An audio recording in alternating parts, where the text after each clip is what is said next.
Greetings from Boston. My name is Aaron Knapp. Welcome to Tennis Talk Daily. I hope everyone is doing well today. I have a question for you. When exactly was the last time we saw Roger Federer on a competitive match court?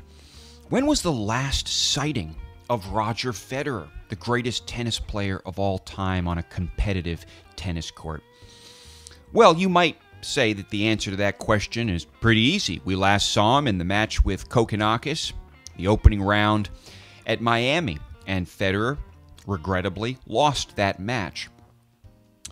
But I want to suggest to you that that was not actually the real Federer in the match with Kokkinakis. It was not the Federer that we know and love, the Federer who dictates points, who ends points early, who has the courage to go for his shots, and who has that immense variety of shots. That Federer, the one that we have come to know and love, was not on the court with Kokkinakis. So if he wasn't on the court with Kokkinakis, you might say, well, then the last time we saw him was in the match with Del Potro, the final at Indian Wells. And there's some credibility to that argument because, of course, Federer was able to get to double championship point in the third set against Del Potro, and then had another championship point, a third championship point.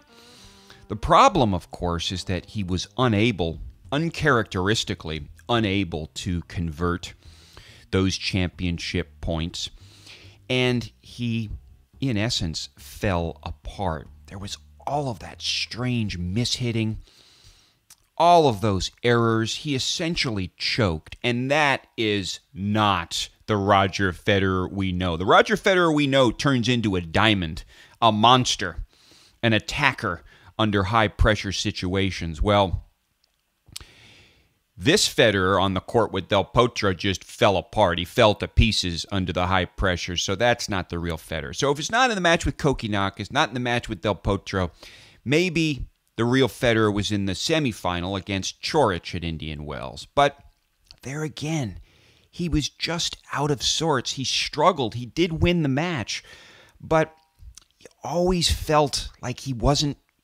going to hold his serve. He's always getting taken to the deuce cycles on his service. He wasn't holding his serve as decisively.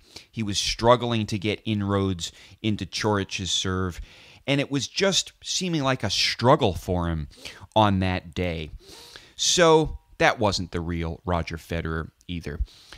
And what I want to suggest to you is the last sighting, the last true sighting of Roger Federer, the maestro, the greatest of all time, was in the quarterfinal at Indian Wells against Hyeon Chung. That's the last time we saw Federer. And what I want to do today is go back to that match against Chung and look at some of the footage, some of the key points, in order to demonstrate just how Federer was different in that match than he was in the subsequent matches. Again, this was the real Federer against Chung, and I want to demonstrate with reference to the actual footage just how the real Federer came to life on that day. Again, that was the last sighting, so we do need to go back to remember so that we can look forward to that Federer, the real Federer, coming back on grass and cleaning up, which is what he's going to do. So let's do that. I want to go back to the Chung match and do an analysis. Give me your comments. It's going to be a lot of fun. I always feel so inspired when I watch Roger Federer, but this match in particular I thought was really interesting, and again, the last sighting of Federer to my mind. So that's what we'll do, and then we have one other thing today that I think is going to be really interesting. I've been doing a little research, which I think is appropriate as we head into the clay season. The research has investigated just how and why clay was invented as a surface for playing tennis on. And it's a really interesting story. Maybe we could have a discussion about it in the comments, but I will relate to you the results of my research, and we will have that context going into the clay court season. So this should be fun. We got a nice little lineup today, and I'd like to remind you to subscribe to the channel to get the essential commentary, to get essential commentary on the clay court season, on the particular matches, on particular players, but also on the big issues, the philosophical issues relating to tennis, the historical issues as we're going to look at today. So give it a thumbs up. Subscribe to the channel. I love getting your comments, and thank you so much for your viewership. So let's look into the invention of clay. Before we get into that Chung match, let's look at the invention of clay. Well, clay was invented as a surface in the late 19th century by Englishmen who played on grass primarily. The first instantiation of a clay court was invented by the Renshaw brothers. The Renshaw brothers, they were twins. They were English tennis players, William and Ernest, and they had very successful careers. William Renshaw still holds the record for consecutive Wimbledon titles. He won the Wimbledon singles title 6 times in a row and won it 7 times in total. His brother Ernest also won the Wimbledon singles title once. And playing doubles, the twins won Wimbledon 5 times. So they were legends. They were part of what was called a Renshaw rush in the late 19th century, sort of akin to the Federer fever we have these days. But the Renshaw rush refers to basically a surge of popularity resulting from the successes of the Renshaw brothers, primarily at Wimbledon. In 1878, the Renshaw brothers built some grass courts on the French Riviera where they spent their vacations, in Cannes. And they quickly found, however, that the intense heat dried the grass out very quickly, and also that the grass required a lot of maintenance, watering, fertilizing, mowing, etc. And so, as a matter of convenience, they were looking for solutions to this problem so they could play more tennis on their vacations without having to deal with all this maintenance. So in 1880, the Renshaws started covering their grass courts with a clay powder.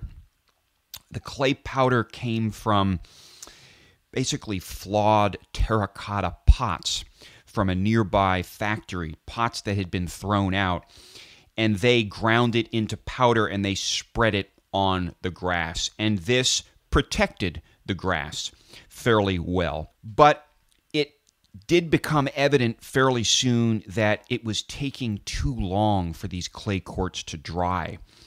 And this was a problem.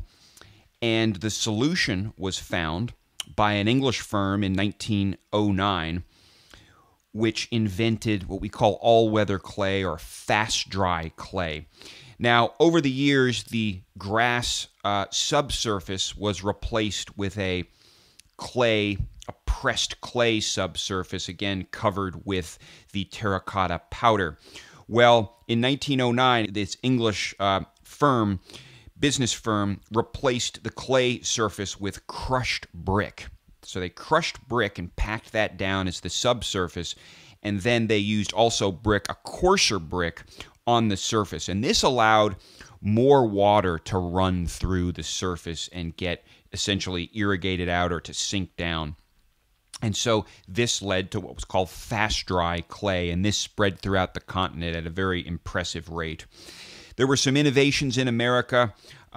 There was the hard-true clay that was using the basically naturally occurring green stones, finely ground, finely crushed and spread on the surface. This was slightly harder and faster. Today, almost all red clay is made not of clay, but as the history suggests, of crushed, packed brick topped with a finely crushed, looser, particulate brick layer. So there is also some synthetic clay made of rubber and polyurethane and the like, but generally red clay predominates, and it's not clay at all. And there are lots of variations in the clay surface. But I will say that while the invention of clay didn't seem to be particularly sort of political, it wasn't a power play, it was much more about convenience and expedience. The invention of clay at Roland Garros, the construction of the new venue at Roland Garros, was a little bit strategic and political. There, in 1928, when the facility was built, that came about in an interesting context. The Four Musketeers were French tennis players who had experienced a lot of success. One of the famous ones was Henri Cochet. And in 1927, surprisingly, the French won the Davis Cup competition on American soil. And in anticipation of hosting the challenging rounds in France the next year, and defending themselves, basically, consolidating their position over the Americans, the Roland Garros facility stadium was built. And there, the clay was laid down for a specific purpose, to give the advantage to the Four Musketeers and to disadvantage the big serving Americans, particularly Ellsworth Vines. And in 1932, there is a story that the French authorities at Roland Garros actually watered down the clay as much as they could to, again, give the advantage to the Four Musketeers, particularly Henri Cochet, in a match against Ellsworth Vines. So that was a little political. They wanted to benefit the French players. So those are some interesting stories. Let me know what you think about that. Of course, today, I don't know, clay's not super popular today, it seems like, as a surface. It does encourage a certain style of play. You get far fewer winners, a lot of those slugfests from the baseline. So while it does add to the variety of the surfaces, on the whole, throughout the whole ATP Tour, there's some variety there. It doesn't encourage the kind of play that I particularly like. So, and I think a lot of you feel the same way, but it is good to have it as some variety in the surfaces, because we do need that variety, and that's important for the game. So I hope that was informative for you. Let me know if you have any questions. But let's get to the heart of the matter with Federer. Let's get back to this critical match with Federer, the match that last saw the real Federer in action. The quarterfinal against Hyeon Chung. And what I think this match shows are three qualities in Federer's play. First, the capacity to dictate points, to end points early, to be sure, yes, but just to dominate and dictate the play of points. That's a critical aspect of his game, and something that was missing to a degree in those subsequent three matches. On his serve, Federer does this in a number of ways, but one way that we could have a look at are just the very strong, the 1-2 punch, the very strong serves, typically down the middle, followed up with a forehand in which Federer can tee off because the return is weak.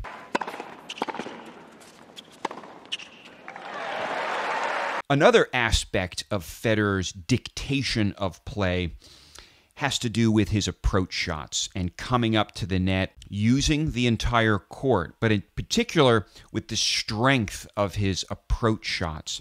Some of them can be surprise approach shots.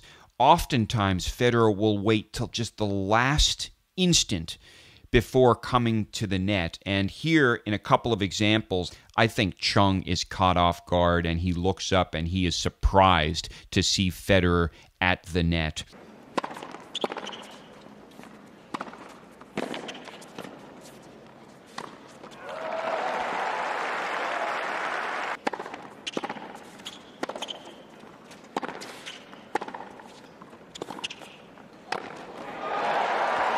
The next aspect of Federer's play that was so crucial with Chung and in so many other circumstances is the courage he displays, the courage to go for the shots that need to be made, no matter how hard they are. And we saw this a lot with Chung. So, for example, check this point out where Federer basically begins to dictate through an amazing cross-court forehand that is a really impressive shot. It was basically kissed the line, essentially, and it caught Chung off guard, and after that, Federer dictated play. The point was Federer's after this cross-court forehand.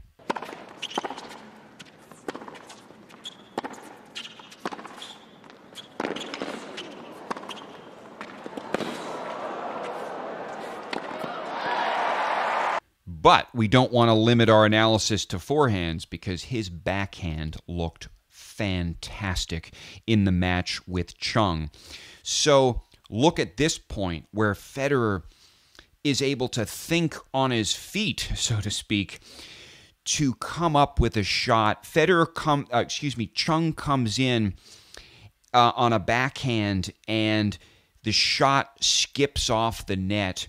And so Federer has to adjust and kind of reset. Well, what he comes up with under a circumstance that could have put a lot of players off guard, off balance, he comes up with this backhand. Check it out.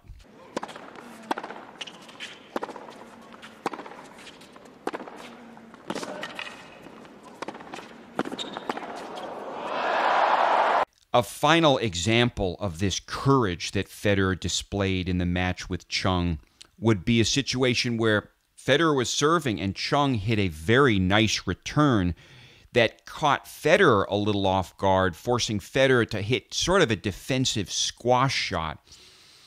And you think the point might be in Chung's corner. You think Chung might be closing in on the point. Then, however, Federer comes up with probably one of the finest backhands that I've ever seen in my life.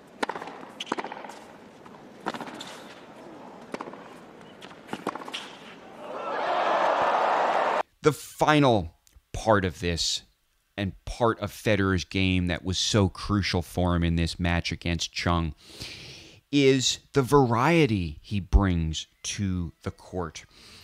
The variety of shots. So here's an example of where Chung is serving. He lures Chung to the net in a way, but then check this out. Just when you think, and Chung was in a pretty strong position at the net. I mean, Federer didn't have a real passing shot here. There wasn't a great passing shot. There might have been one that he could have tried, but check this out in terms of variety, in terms of what he comes up with here. It's not a shot that Federer makes a lot, but man, did it work.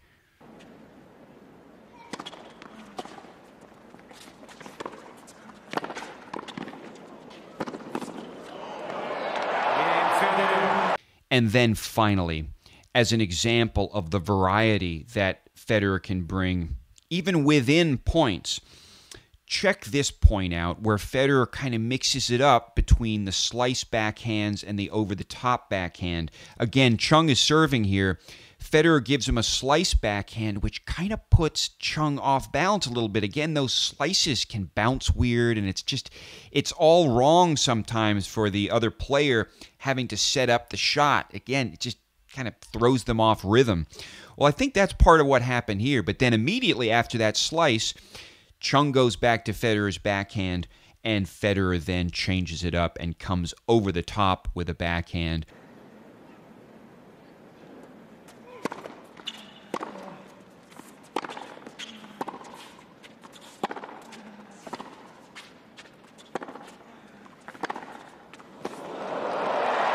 I feel so good and happy after watching those kind of shots and that kind of play from Roger Federer. Well, rest assured, that Federer is coming back. He did make an appearance fairly recently in that match with Chung. Something was gone in those subsequent 3 matches, but the match with Chung was just a few weeks ago.